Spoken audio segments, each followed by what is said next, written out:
მოგესალმებით, ჩვენო ძვირფასო პატარებო და მშობლებო, ყველას ერთად ჩვენ განვაგრძობთ ჩვენს საუბრებს სულიერ საკითხებზე და დღევანდელი ჩვენი საუბრის თემა იქნება მადლიერება და ჩვენ ერთ ამბავს წავიკითხავთ და ბავშვებთან ერთად განვიხილავთ.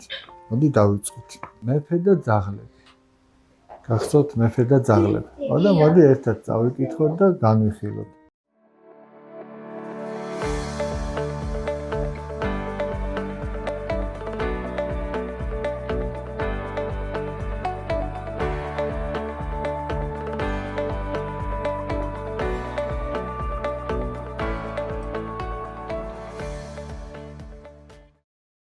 ერთ მეფეს 10 ველური ძაღლი ჰყავდა და ყველას ვინც რამეს დააშავებდა, ძაღლებთან ნაგდებდა შესაჭმელად. ერთხელ, როდესაც ჯერ ახლა კაცმა რო თქვას, აქ მეფე უკვე რაღაცას აშავებს, ხო მართალი? აბა ეგრად დაიჯავა ძაღლებს რომ მიუღდო და შეაჭმევდა, რანაირად შეიძლება, ხო არ შეიძლება. ერთხელ, როდესაც მეფეს ერთ-ერთი მსახური საზრი არ მოეწონა, ბრძანა რომ იგი ძაღლებთან ჩაერგა. თავისი ერთგული მსახური ყავდა, წლები რო ემსახურება, წარმოედგინეთ. ერთი რაღაცა აზრი არ მოეწონა, რაღაცა თქვა და ის არ მოეწონა და გადაწყვიტა რომ ჩაეგდოთ ძაღლებთან. ესე იგი ადამიანის აზრი თუ არ მოგეწონა, ჯერ უნდა შეეკითხო რა მიიყვანა აქ აზრამდე, მერე შენ სწორი რაც არის ის უთხრა. თუ კიდე არ გაიგონებს, მერე რაღაცას იღონებ, მაგრამ ეგრე ხო შეიძლება ერთი აზრი არ მოგეწონოს და რაღაცა ცუდად მოექცა. მსახურმა უთხრა: მე წლები გემსახურეთ, ახლა მომეცით 10 დღე და ამის შემდეგ ჩამაგდეთ ძაღლებთან. მეფეც დათანხმდა. 10 დღე მადროვეო. მსახური მივიდა ძაღლებთან და უთხრა რომ ძაღლების მომვლელთან უთხრა და მივიდა და უთხრა რომ თავად მოუვლიდა ძაღლებს ამ 10 დღის განმავლობაში. ამ 10 დღის განმავლობაში მსახური აჭმევდა ძაღლებს, ასუფთავებდა და ყველანაირ კომფორტს უქმნიდა, რომ ძაღლები კარგად ყოფილიყო. 10 დღის გასვლის შემდეგ მეფემ ბრძანა რომ მსახური ძაღლებისთვის ჩაეგდოთ. როდესაც ასე მოიქცნენ, ყველას გასაკვირად ნახეს რომ ძაღლები მსახურს ფეხებს ულოკავდნენ. არამც თუ არ შეჭამეს, არც უღრენდნენ, არამედ ფეხებს ულოკავდნენ. მეფემ იკითხა, რა დაემართათ ჩემს ძაღლებს? პასუხი მსახურმა გასცა. ძაღლებს მხოლოდ 10 დღე ვემსახურე და მათ არ დაივიწყეს ჩემი ამაგი, ანუ ჩემი ზრუნველობა. თქვენ კი 10 წელი გემსახურე და ერთი შეცდომის გამო გადაუსვით ყველაფერს ხაზი. ესმით რაზეა ლაპარაკი. მოდი ახლა ჩვენ ვთქვათ, რაზეა აქ ლაპარაკი, რა არის აქ მთავარი?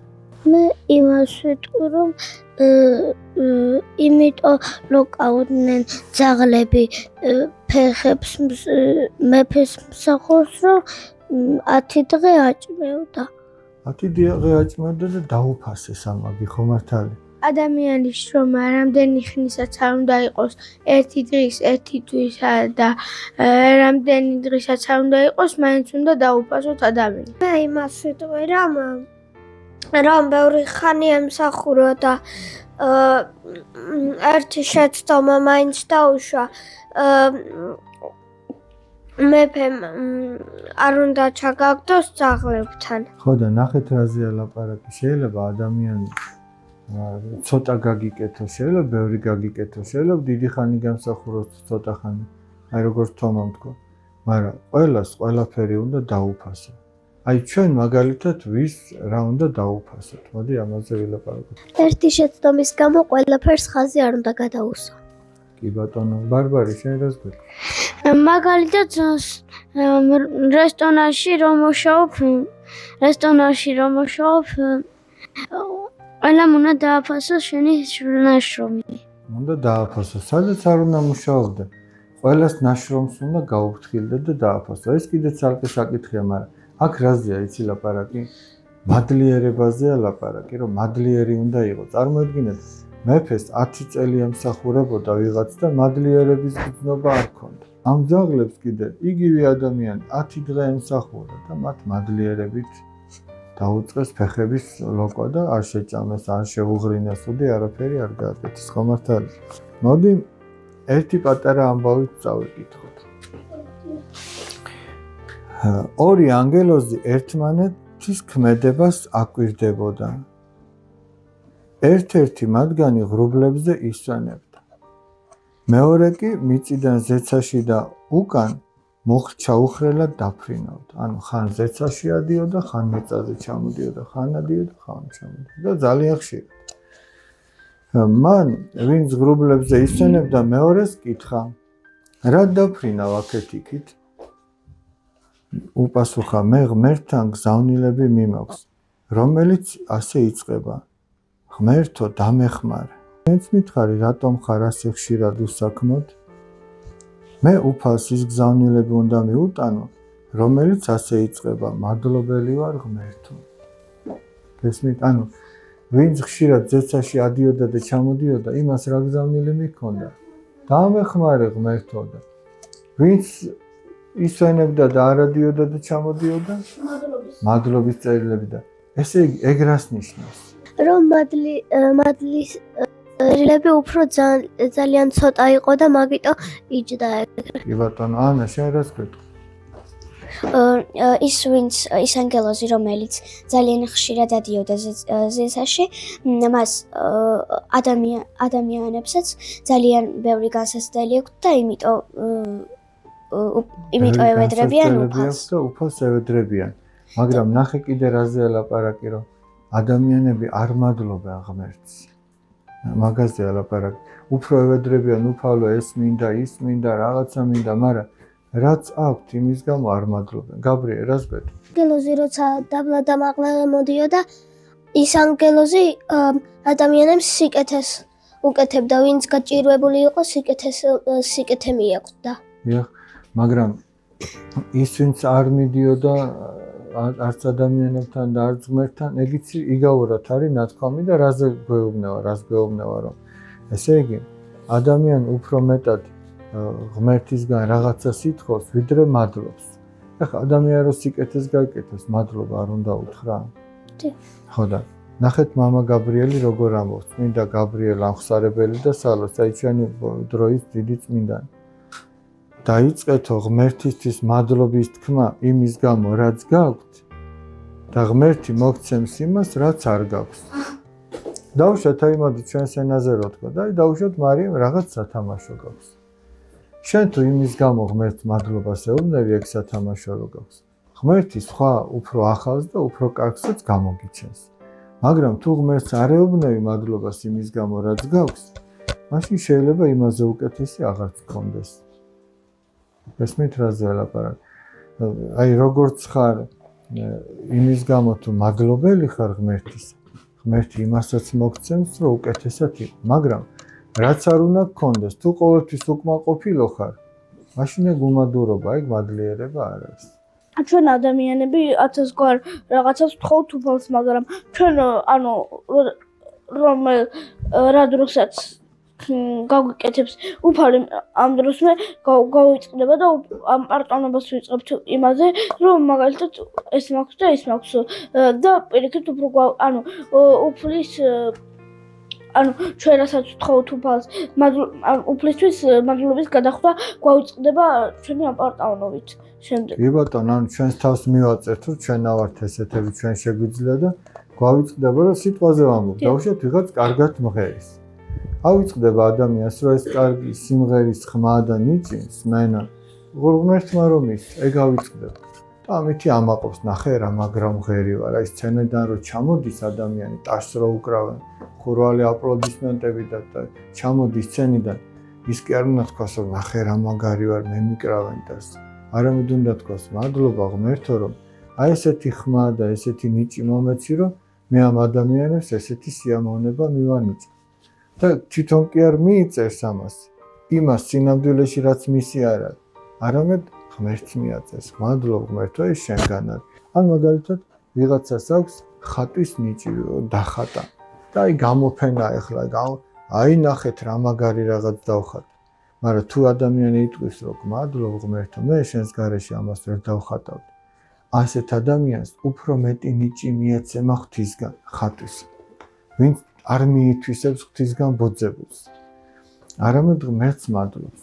ადამიანს როცა გონია რომ თვითონ გამოვიდა რამე საქმეს რო აკეთებს და სინამდვილეში ღმერთმა რო შეაძლებინა უფალი იმაზე კარგ რაღაცას აღარ შეაძლებინებს. ხო და ზუსტად მაგაზეა ლაპარაკი. აი დაუშვათ ადამიანს რაღაცის უნარი რო აქვს, თუ ის მადლობელია ღმერთისა, ეს უნარი კიდევ უფრო მოემატება.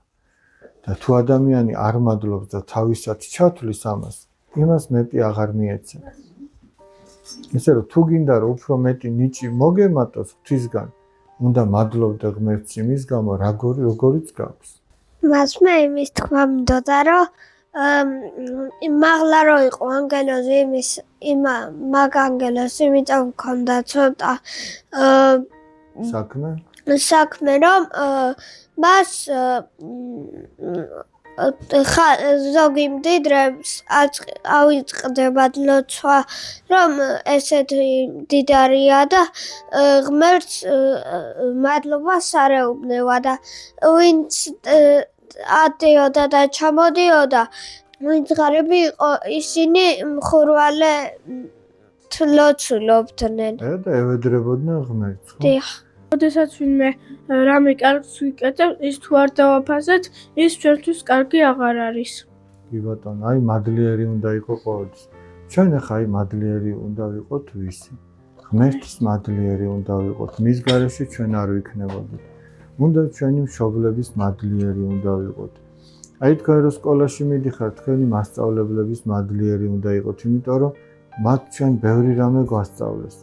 ჩვენი მეგობრების მადლიერი უნდა ვიყოთ. კარგი რამე რო გაგიკეთოს მადლობას თუ გადავხდი, ისიც კარგი რამეს გაგიკეთებს და თუ არ ეტყვი, არაფერი კარგი არ იქნება. თან ახლა მე ნახე გაბრიელაში ეს საქმე. ვინც სიკეთეს აკეთებს, მას კი არ ჭირდება რომ შენ მადლობა უთხრა. აი დაუშვათ გაბრიელმა ლუკას გაუკეთა რაღაც სიკეთე. გაბრიელს კი არ ჭირდება რომ მივიდეს ლუკა და მადლობა უთხრას. შენ კი არ უნდა გჭირდებოდეს რომ ვინ მოვიდეს და მადლობა გაბრიელ, მადლობა არა. თვითონ ლუკაში უნდა იყოს ეს განწყობა რომ მადლობელი იყოს, იმიტომ რომ ადამიანი თუ მადლიერია, ესე ეგ ღირსეული ადამიანია. ღირსეული კაცი. აი მაგალითად ბარბარემ თუ სკოლაში დერეფანში წაქცეული ბავშვი დაინახა და წამოაყენა. ეხლა ბარბარეს კი არ ჭირდება რომ ტაში დაუკრან და მადლობა უთხრან, არ ჭირდება, მაგრამ თვითონ იმ წაქცეულმა რომელიც წამოაყენეს ეს მადლიერება უნდა გამოხატოს, იმიტომ რომ ეს უკვე მისი ღირსება. ბარბარეს ღირსება იყო რომ წამოაყენა, მაგრამ იმ წამოყენებულის ღირსება ის არის, ვინც წაქცეული იყო რომ მადლობდეს. გესმით რაზეა ლაპარაკი და არ ჩათვალოს რომ ეს ვალდებული იყო რომ მე წამოვეყენები. ეს მადლიერების გრძნობა ადამიანს ღმერთთან აახლოვებს. და ამ პარტავანი აღარ ხდება, არამედ თამდაბალია. თუ კაცმა იცის რომ ყველაფერი სიკეთე რაც ჩემშია ღვთისგან არის, რითი უნდა ვიამაყო ამ პარტავანი რიღათი ვიქნები. ამიტომ მადლობელი ვიქნები ღმერთის. და მადლობელი რო ვიქნები, ის სიკეთეები რაც ჩემშია, ის ნიჭი, ის უნარი, ის ძალა, ის ენერგია თუ სხვა ღმერთი კიდევ უფრო მოგვამატებს და კიდევ უფრო მეტი გვექნება. მოდი დღევანდელი ჩვენი საუბარი ამითი დავასრულოთ და ვეცადოთ რომ მადლიერი ვიყოთ ყველა ადამიანისა და უპირველეს ყოვლისა ღვთისა. მადლობა ღმერთს დღევანდელი აი ამ მცირე საუბრისთვის. ჩემო ძვირფასო პატარებო, დღეს ჩვენ ამით დაგემშვიდობებით. კარგად ბრძანდებოდეთ.